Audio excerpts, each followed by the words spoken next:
Hi, I'm Kevin Faber. I'm Rebecca Edwards. And I've asked Rebecca if she'll kind of have a little chat with me today to explain a book by George Ritzer, The mcdonaldization of Society. What a word, I've never heard it before. Rebecca, tell me all about it, please.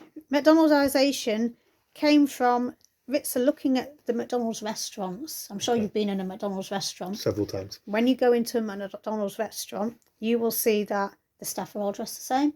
Okay. It's all compartmentalised. Everyone's in their spot doing their thing. Okay. All the food is the same. You know when you go in, if you order a Big Mac tomorrow and then a Big Mac next week, you'll get the same thing in the same box. It's the same size, cooked the same way. Okay. Everything's predictable.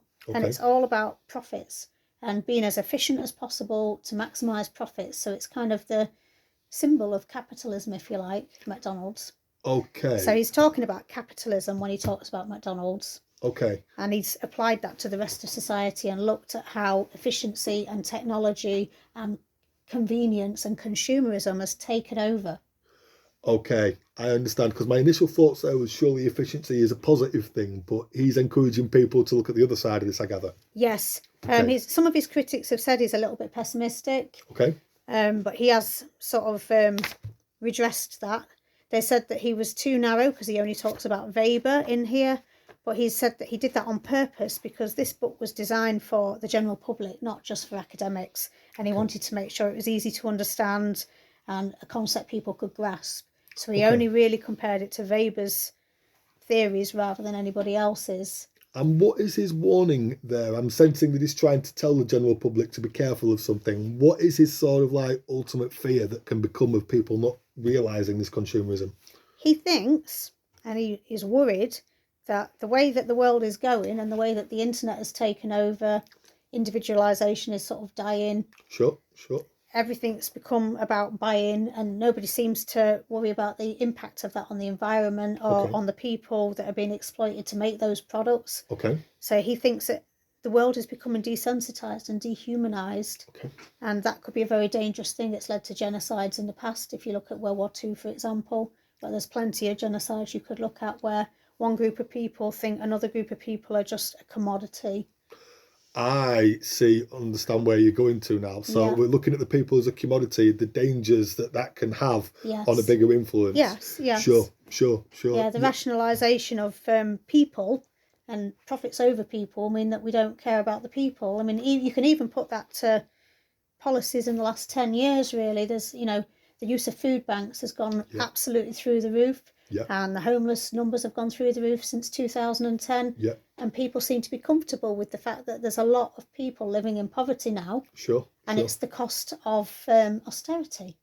Okay. And I don't share that opinion, obviously, but some people think that. And this is another example. If you look at COVID, that's another example where with the disease, they've got a formula, they've got a number of what the infection rate needs to be. They know how many beds there are in the hospital. Sure. So they play around with the rules and keep us locked in our houses and buying stuff on the internet and doing everything via computers and convenience. Sure. And in the meanwhile, they're just trying to make sure that the ICU beds match the people that are going to need it. So it's all about weighing up the sums and doing accounts to make sure that they can manage the levels of sickness in the country. So it's kind of relating the people on the planet being the commodity of the earth. Yes. I understand exactly where you're coming from. Do you know, I've kind of thought about this once or twice over the last few weeks when I've been sat at home. I'm not in a great mood today. I'll cheer myself up. Let's get on Amazon and spend 20 quid. And when it's got here, I've thought, wow, do I really want that? Exactly. Yeah. I see where you're coming from. And this is his kind of fear. So what is he trying to tell people? What is his message? Is he telling people it's something we can do about this? It's a warning. He wants us to resist it. He wants us to think very carefully about how much we're letting into our lives that we don't really need. I mean, if you look at Alexa now, these new devices that I don't want one, but Alexa will turn your lights on and off for you. Alexa tells you what the weather is outside.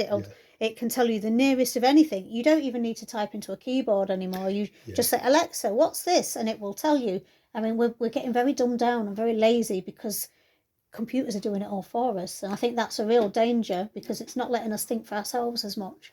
Sure, I sense that danger. It was just a couple of weeks ago. I was actually talking about something with my friend, and then 10 minutes later, it popped up on my advert on Facebook asking me if I wanted to buy one of these off Amazon. And do you know what? I did. Yes. Whereas I used to Yeah. like back in the day and all that, going out somewhere, looking around the shop and having that bit of human element. I used to enjoy watching a salesperson see if they could actually sell me something. You don't You have know, that anymore. He says we're prosumers. We do it all ourselves.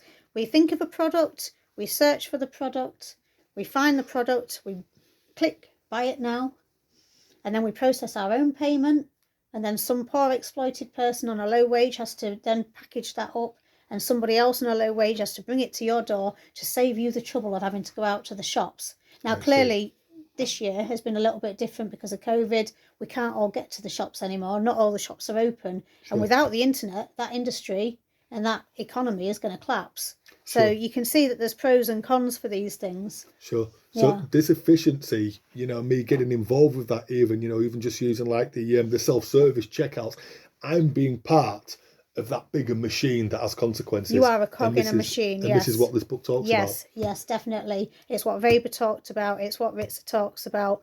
You can equate the way that this might end up, the way he predicts it, is also very similar to Karl Marx, who said that capitalism will implode on itself and will eat itself, and eventually we'll have to go back to basics. Okay. And I think the likes of Greenpeace and Extinction Rebellion would very much like us to go back to basics and get rid of all these mod cons, that convenience items that don't really do much for us except make us lazy. Well, definitely food for thought. Well, Rebecca, I'm aware that we're just coming to the end of our time now, but thank you for this fantastic insight. I may well pick this up. And do have a read of it. It's very interesting. Great. Well, thanks for your time today. Thank you very much.